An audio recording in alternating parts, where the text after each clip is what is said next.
We're live. Giang Nguyen, welcome to Women Investor Wednesday. Hi, Beth. Hi, everyone. I'm so excited to be here on Women Investor Wednesday.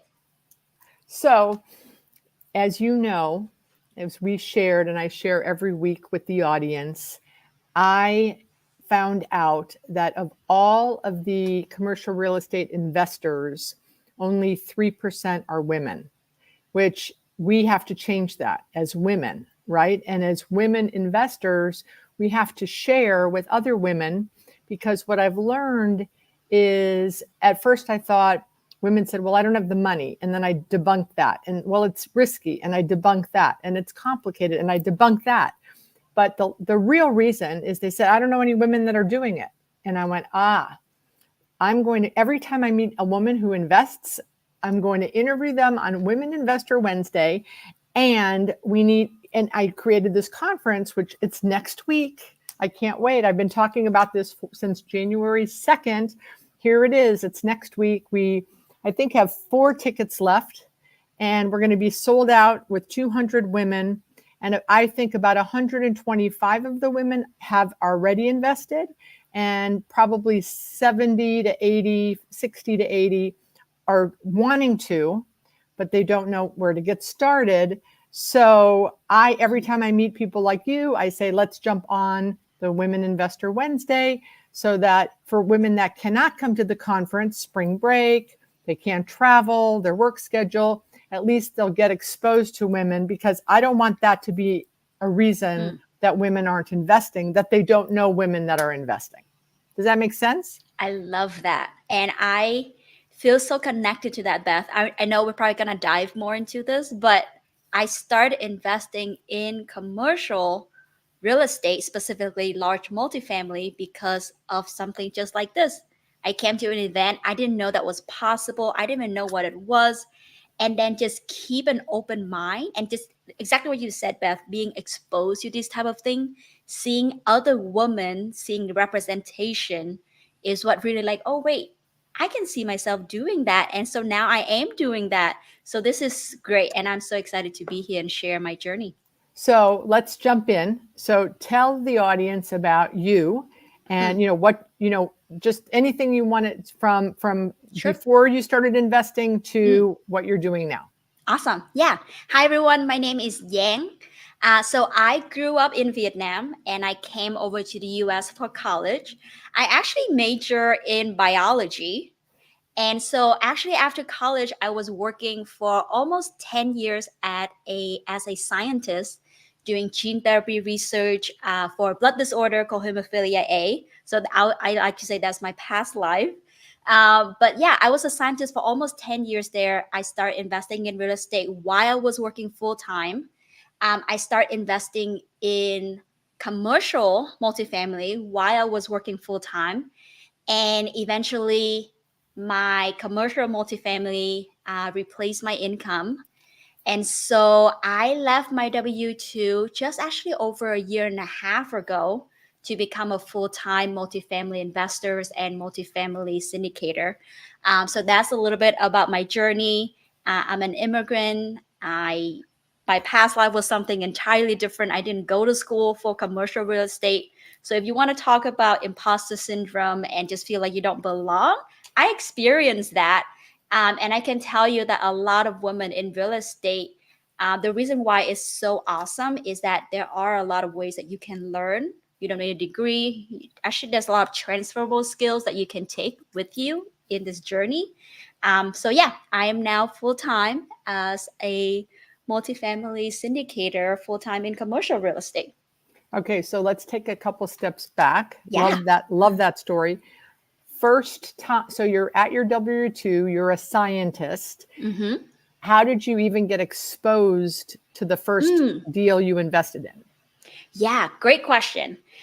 So at that point, I was working for a few years. I saved enough money, and by that I mean like 30K. Right. And I was renting at a time, and there was this small single family foreclosure that was just about 4 blocks from where I was living at the time.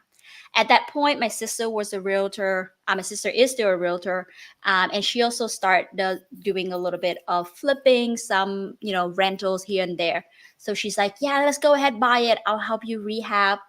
And so I was like, "Sure." And I think this is what I brought up earlier, right? Like, be open to whatever coming up, right? Um, One thing I always said, it is so hard to connect the dots looking forward, but when you're looking back, all these dots make so much sense, and how all of these experience leads me to where I'm at right now. So I started with that single family. It was a foreclosure.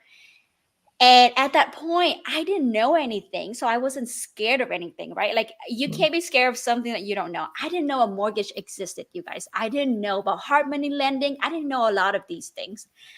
This property was vacant for over 20 years.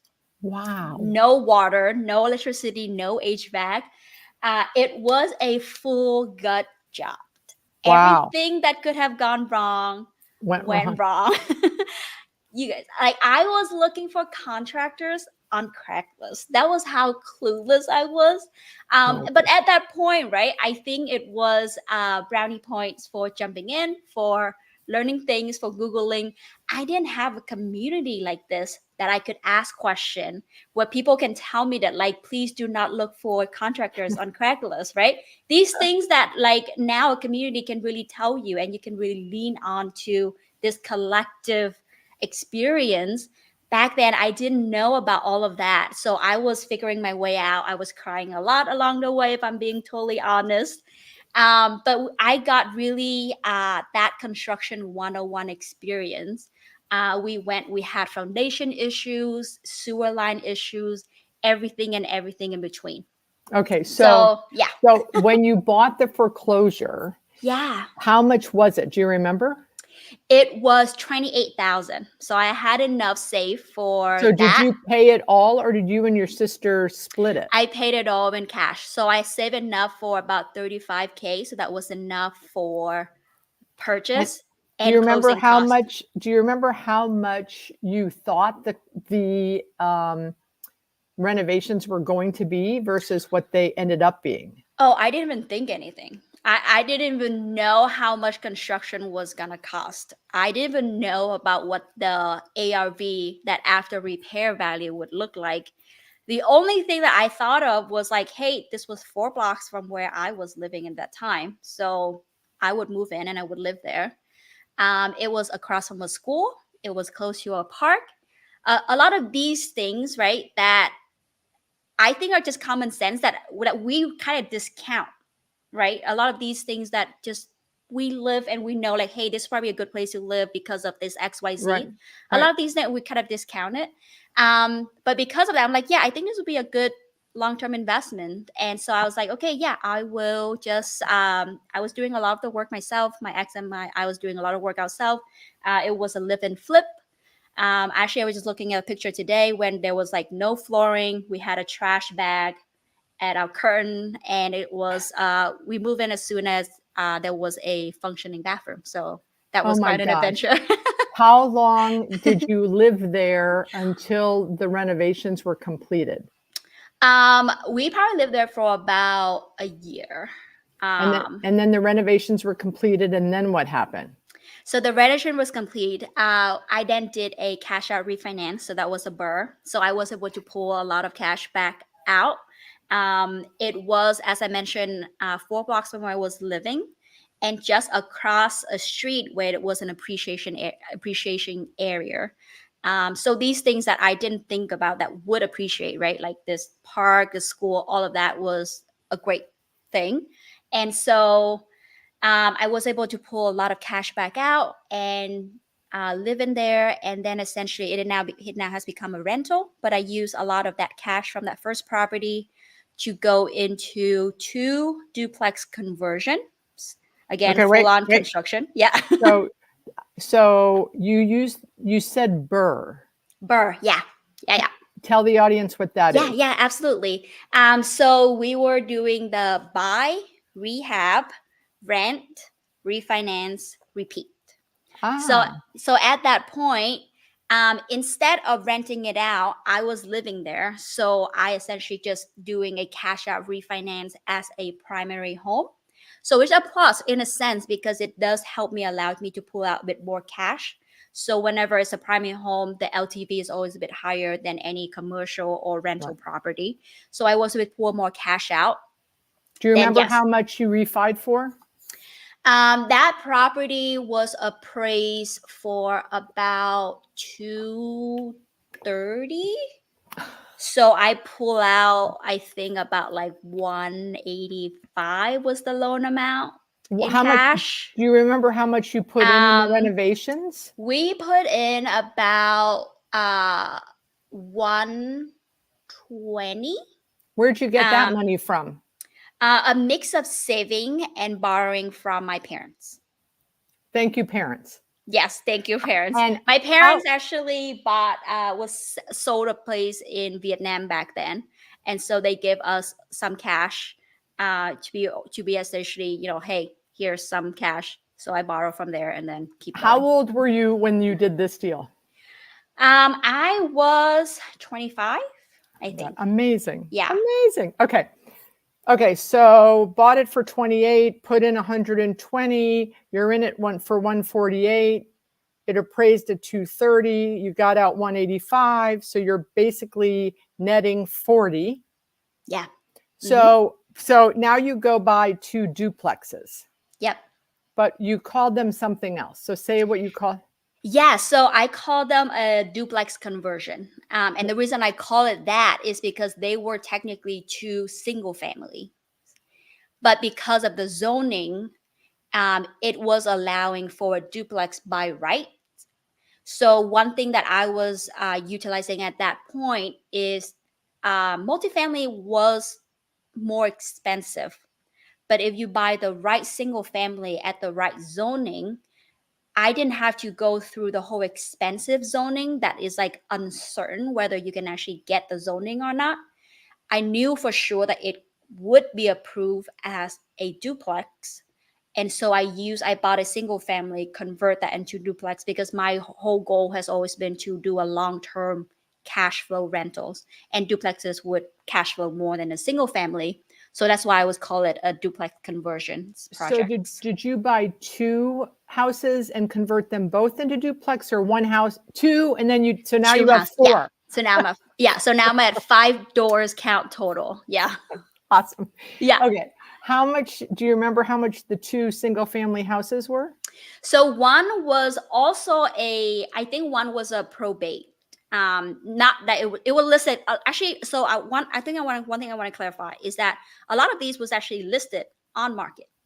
So even though it's a foreclosure or appropriate sale, or the other one is also a foreclosure, they were listed just on the MLS. So don't sleep on the on market. I know sometimes it's tough to find deals out there, but there are good deals listed on the market. Just like these, right? They were actually single family. That didn't quite make enough sense as a single family, but makes sense as a duplex. So then I bought one was I think 33 and the other one was 66. Why was one so much more? The other one was a little bit more updated. Got it. Yeah. So you buy these. Now so you had money from the Yeah. refi. So you used the money for the refi to buy these? Yes. And then how much did you put in the conversion? How much does that cost? So here's at the point where I bought the 33 first, and I put more money in that to do that first. And then I essentially does the cash out Refi. again to To do do the the next next one. one. So you will hear a common theme there, right? I don't And have yeah. was the bank of parents? No, so I think essentially at that point I have some cash, so Got that it. essentially I just build a little bit more cash, a little bit more cash, a little bit more Right. cash, so that it gets a little bit easier to function. Okay.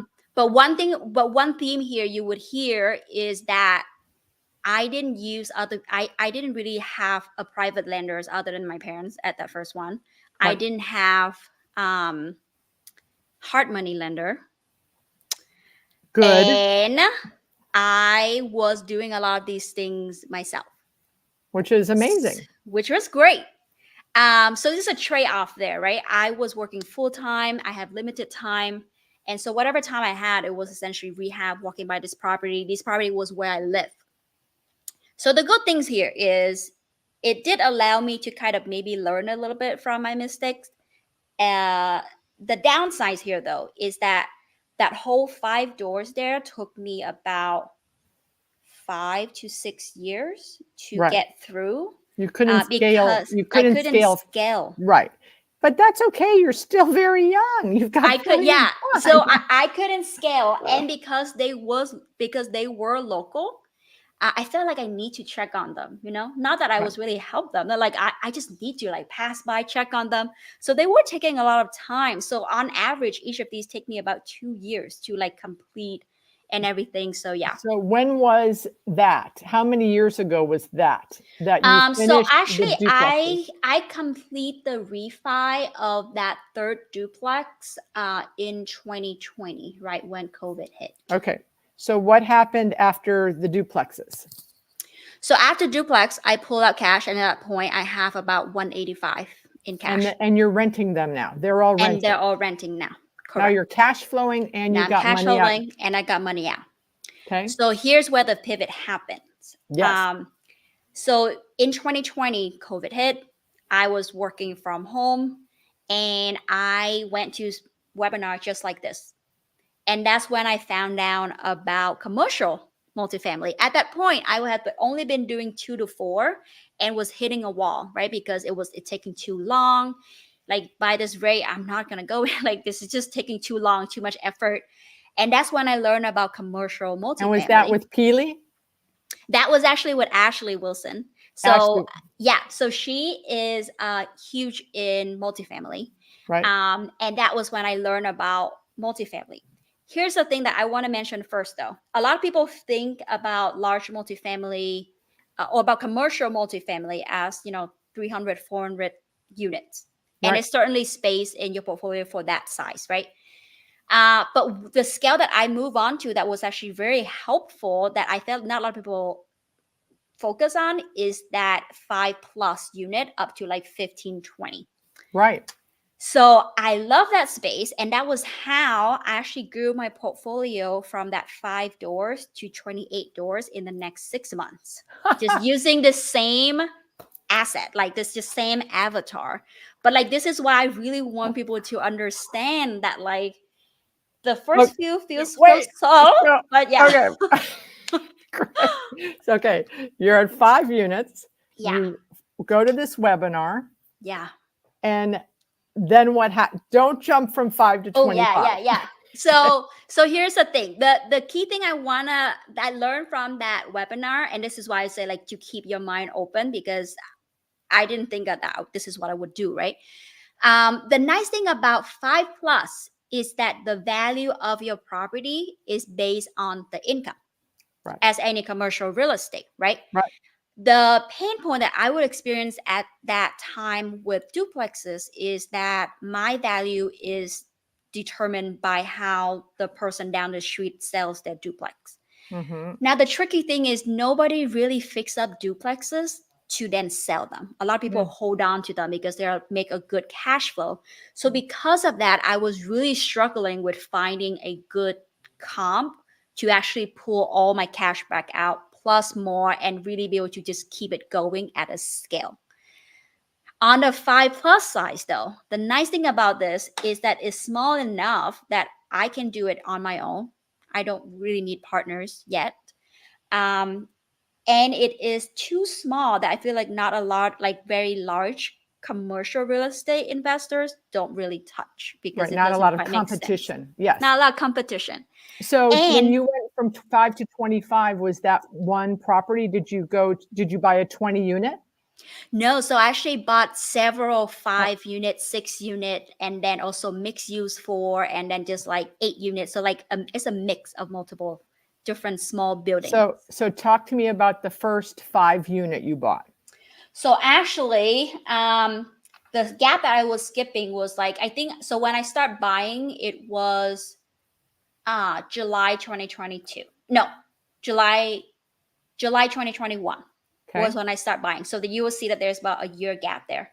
This year gap is when I was going to a bunch of webinar. I was Learning. You're learning. educating I yourself. was educating myself. Best investment ever, can Yeah, never lose. yeah, that was amazing. So there was a lot of books, lots of like webinar, a lot of these things, right? So actually, when I start purchasing, I was closing a 5 unit and a 6 unit all on the same day. So here are some Let key me ask you a things. question, Yeah. because now I know my audience. Okay. Yeah. They're all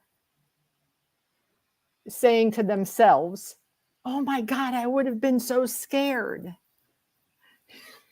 Mm-hmm. She's closing a 5 unit and a 6 unit in the same day after just doing duplexes. Yeah. So were you afraid, or did you have fear? And if you did, how did you overcome it? Yeah, great question. Yes, I had lots of self-doubt, lots of fears, lots of what if, and everything in between. How I overcame it, something that I always do when I'm scared is I often actually sit with my fears, in a sense of like, you know how there's this like little voice sometimes that's like nagging in the back of your head and it's causing all that anxiety. I actually kind of I listen to it, and I write these things down, because I really hate that feeling of like just like in the back of my head, and I can't Right. quite like Yeah. put it on paper. So I Right. put it on paper, and then what that happens is I can really take a look at these fears and ask like, okay, one, Are is they this real? valid? Right. Yeah. Are they valid? Two, okay, how do I mitigate this risk? And then, okay, what's the worst case scenario? And what would I do in that case, right? So it kind of gives this blob of fear that live in the back of your head onto something that is now a plan. This is literally what commercial investor do, right? They mitigate the risk. So just all this fear on paper and then come up with a plan. That's And really all it is. you're like, okay, what do I have cash flow? Does Yeah. the cash flow support the loan? So for the 5 and the 6 units, Yeah. I presume you bought these with loans.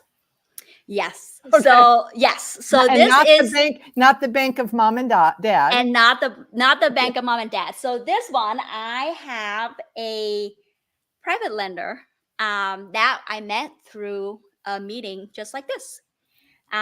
She funded 90% of my purchase. And I love her. I want I to know, meet right? her. And she funded a part of the construction up front. Wow. So actually, I didn't have to come to closing with a lot of cash. So that was a strategy I used with one of the properties. Okay. The other one, I did use all cash. But what I did was, again, both of these was actually on market. Both of these was listed on the market. But the Did advantage you I buy had, it at the listed price, or did you negotiate? I negotiate down a little bit. I did Okay. negotiate down, and I traded off with quick closing because I knew I had private money and cash. So I did quick closing. Doing any of your due diligence, did you find ways to get credits or no? No. Okay. These was bought as is because I had the budget to go in and essentially do rehab. Okay. So yeah. How much were each one? Do you remember?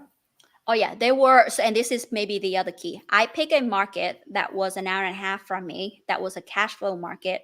That at that point where I felt like things looked really wrong on paper, but it was actually going really well. So one was 150 for 5 doors. I know, right?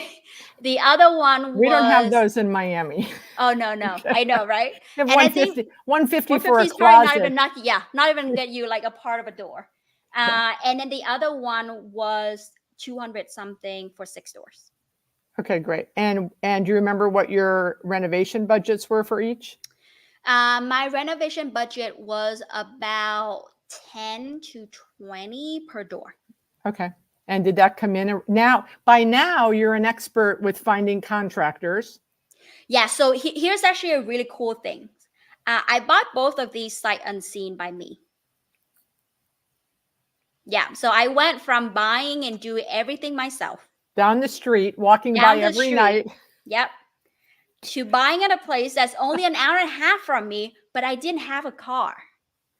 I don't own a car still. So I'm like, I can't actually go visit this You know, place. there's things called Ubers, Yang, right? Yeah, but these, I know, I was like, maybe I should Uber that, but these are like an hour and a half, 2 hours from me. So I'm like, well, I can't quite like, so like, yeah, previously I was Ubering to my place because I didn't have a car.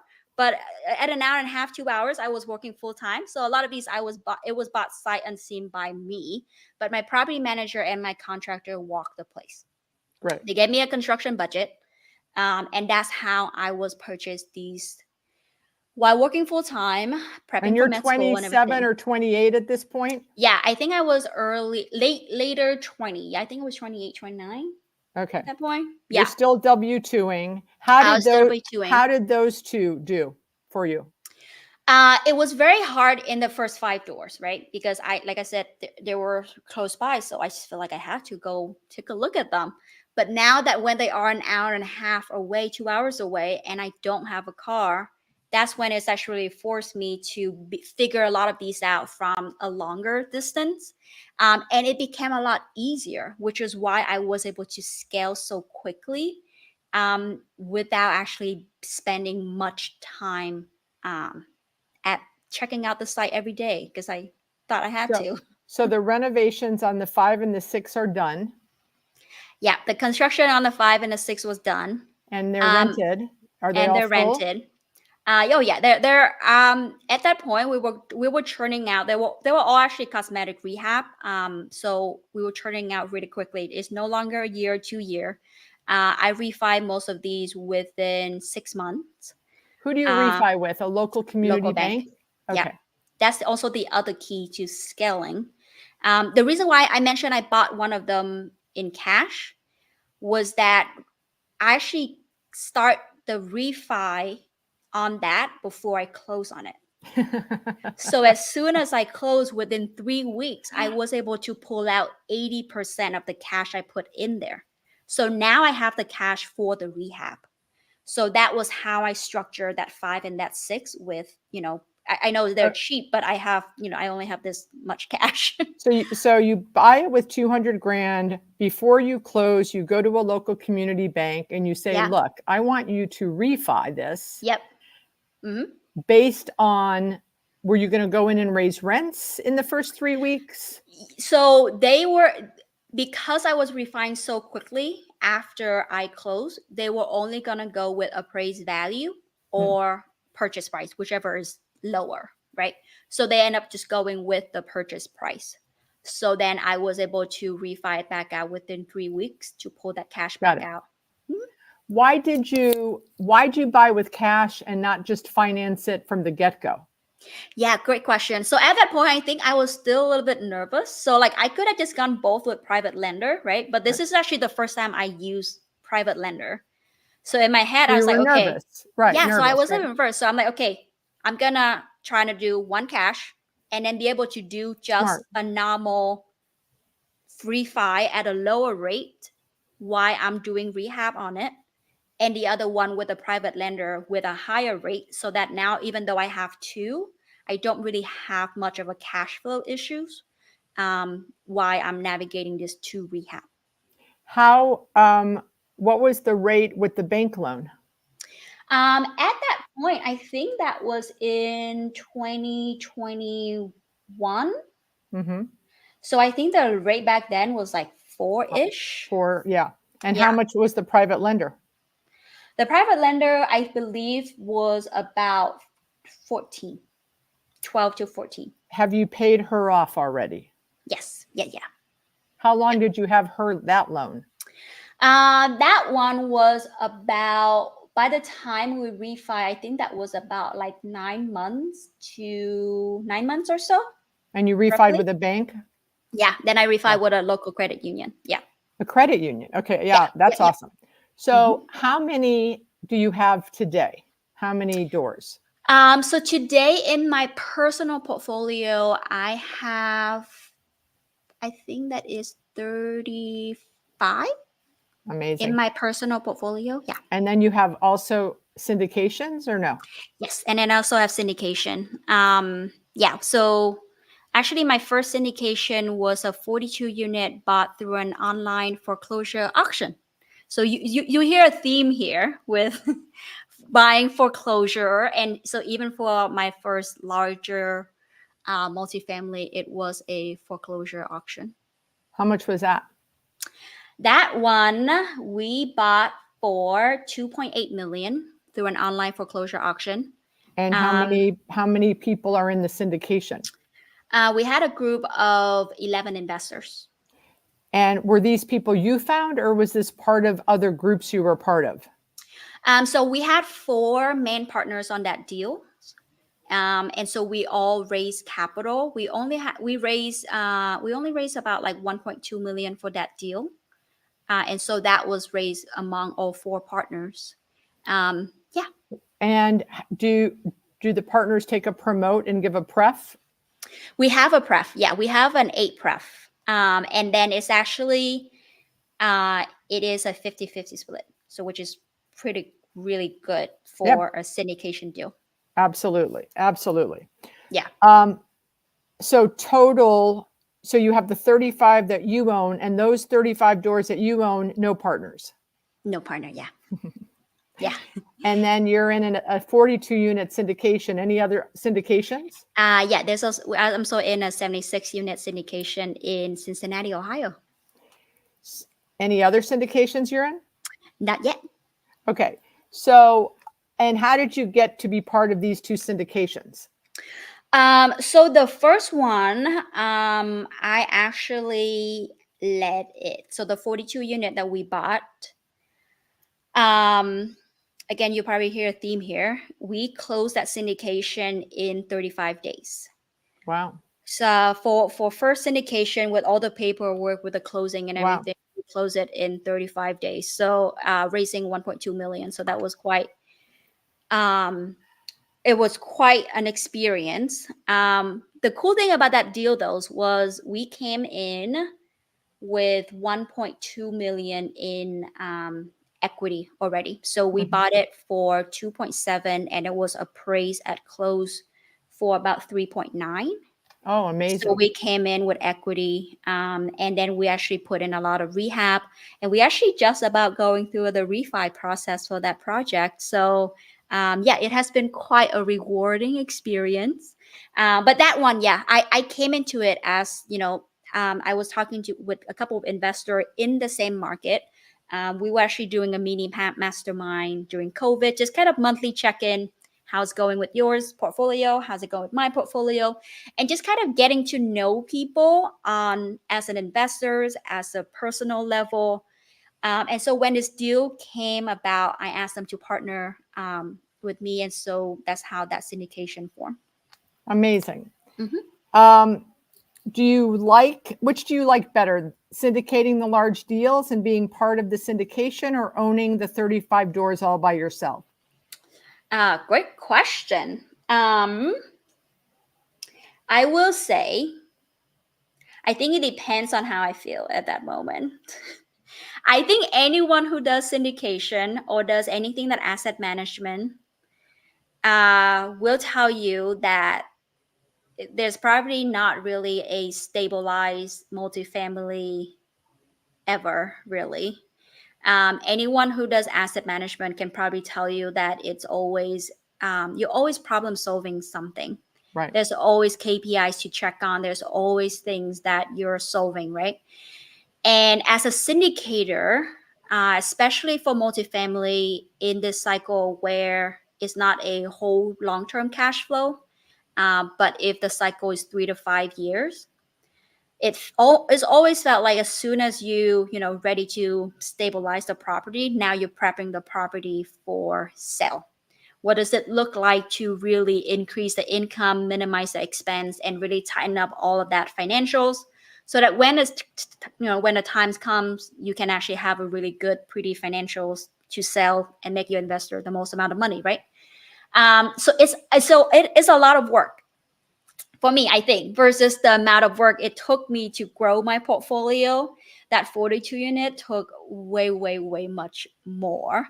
The The thing that I love though about these larger scales is that it has so much room for partners. So I really get to work with amazing people that I really enjoy working with. So that's the piece that I really like. I also think that from the cash flow perspective, my portfolio will cash flow for me way more than any syndication deal that I would ever really do. The good thing about the syndication deal, like I mentioned, is that partnership. I love working with people who are amazing, who just like I just really enjoy working with. And also, I really love that being able to bring people along and help people create wealth. So one thing that I was feeling was as an immigrant is, just like you said about how as a woman in commercial real estate, sometimes you look around and you're like, I don't see anyone else, right? Sometimes that's how I feel as an immigrant investing in real estate, specifically commercial real estate. So one of that drive for me is to be able to help other people, specifically immigrants, to grow wealth because we're not taught about this really growing up. Like I mentioned, I didn't even know mortgages exist, right? Right. Because that's not a thing back home. So I feel like that's why I feel like I'm still doing both. I'm still doing syndication. I'm still growing my portfolio. I think my portfolio is what really gonna give me that long-term cash flow. And syndication is where I get to make an impact and where I get to work with other people that I love working with. So that's why I'm fitting both of them in. So you quit your W-2 a year ago? I quit my W-2 2022. The Oh, funny thing was we actually got under contract for the 42 unit the afternoon of my last day at my W-2. so do you make enough in passive income to replicate your W-2 income? Yes. So when I left my Yeah. W-2, essentially my cash flow was exceeding my W-2 income. So at that point, Wonderful. especially with I knew I was prepping already at that Right. point. But I could imagine doing the 42 unit while working full time. So Right. it was just good timing overall.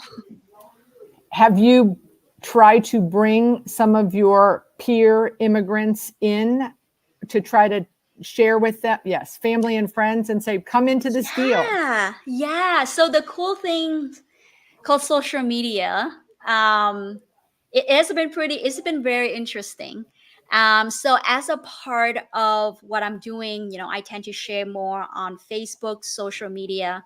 And before I start in real estate, really, I had like almost no posts on social media. But the funny thing was when I start doing posts about real estate, about building wealth through social media, I get to connect with people that I haven't really been in touch with. Actually, somebody I sat next to in fourth grade Ah, that I have never even talked to since then. funny. Reach out once he saw my live talking about real estate. And so it's really Amazing. funny how social media connects people. But yeah, that's how I was able to share, and that's why I'm really working on sharing a lot more about what I'm doing. Just like you said, Beth, there's like representation. How it's very important that as you see other people, you can really know what's Right. possible, and hopefully they know about the power of real estate and commercial real estate specifically. One of my favorite stories 2 years ago. So our conference next week is our fourth conference, and two Mm, years ago, I interviewed a woman, Natasha, and Natasha had 42 units, mm, and they were all her own units, 6 units, 8 units, 6 units, 8 units, and she's on stage, and I'm interviewing her like this, and I said, okay, so next year when you're back at this conference, how many units are you going to have? And she said, 50. And I said, 50? No way. Think bigger. And she said, okay, right? And I said, 100. Commit to mm-hmm, 100. And she goes, okay. So the following year, we're at the conference, and I said to the people in the audience, most of them were there the year before, who remembers Natasha? And all the hands go up. And I said, who remembers the goal that I set for her to try to reach? And a woman in the audience yells, 100 units. And I said, Natasha, stand up. Natasha stands up. I said, how many units do you have? And she goes, 102. Yay! I love that. Thinking bigger. Thinking bigger. Thinking Yeah. bigger. But gosh, what an amazing story. Thank I you. am so inspired by you. And now, what are you, 32 now? I am 33 now, I think. Sometime when I pass 30, all the numbers just kind of blend together. Oh, wait And till you so pass I'm 60. in.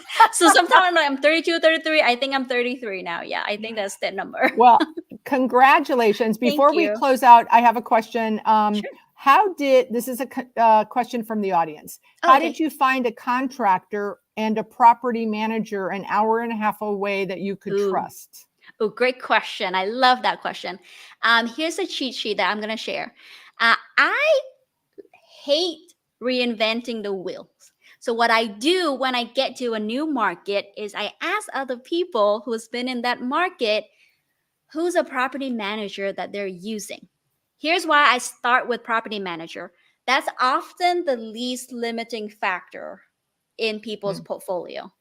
Sometimes contractor, I know some people can hold contractor dear near to their heart, but like property manager is typically where people are happily share. So that's where I started. I asked someone for a property management company, and that property management company also have a construction company, so they help me manage both while I'm away.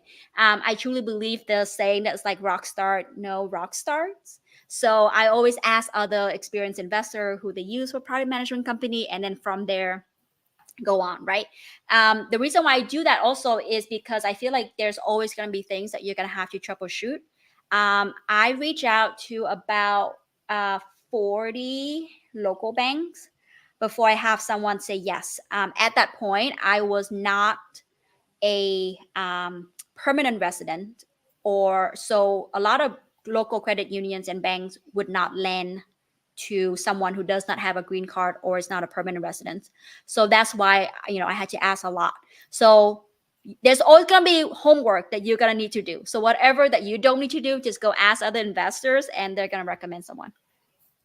Starts at 25 years old, buys a single family, buys duplexes, does construction on her own, goes to the bank of mom and dad, still working as a scientist, decides that she wants to go bigger, 5 and 6 units.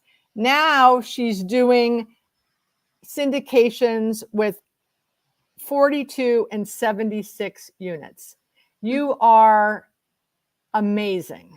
Thank you. I appreciate it. I am so inspired. I'm so happy we met. Pili Yarusi, who spoke at my conference 2 years ago, or last year, is the one that introduced us. She's such a connector. I love her.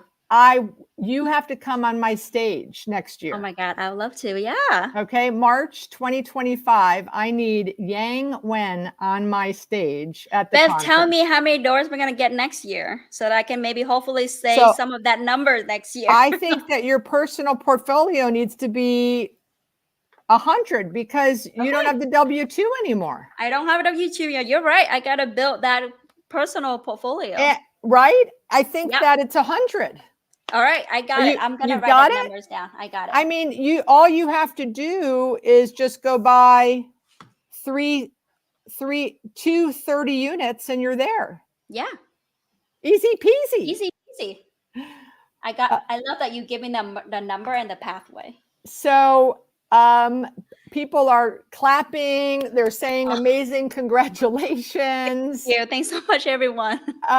Thank you so much for being here tonight. And people are asking, where do we find this woman on social media? So oh my God, yeah. So one thing I don't think I share yet is I'm a salsa dancer.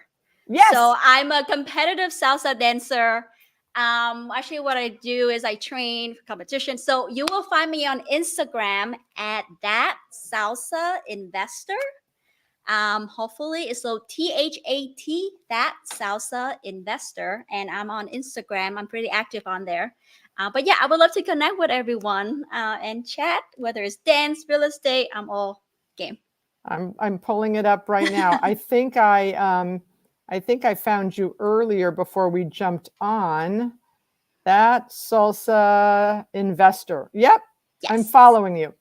Awesome. Yang, it's been such a pleasure. Thank you so much. And you're committed, right? Next year, you're on the stage. Yes. And you're going to bring other women who Yes. either are, send me women that you know are investing that I can interview here on Women Investor sure. Wednesday. Mhm. But also, if there's any women that you think I should meet for speakers in person at our conference next year. And for everyone that's listening, thank you all for being here. The conference is the 14th and 15th. It's next Thursday and Friday. I think there are 4 tickets left. So if anyone does not have a ticket and wants to come, go to bethazor.com and you'll see the registration. We're absolutely going to sell out. I have no doubt. Thank you, Yang. It's been a pleasure. I'm so inspired. Thank you so much, Beth. Thanks to everyone for tuning in.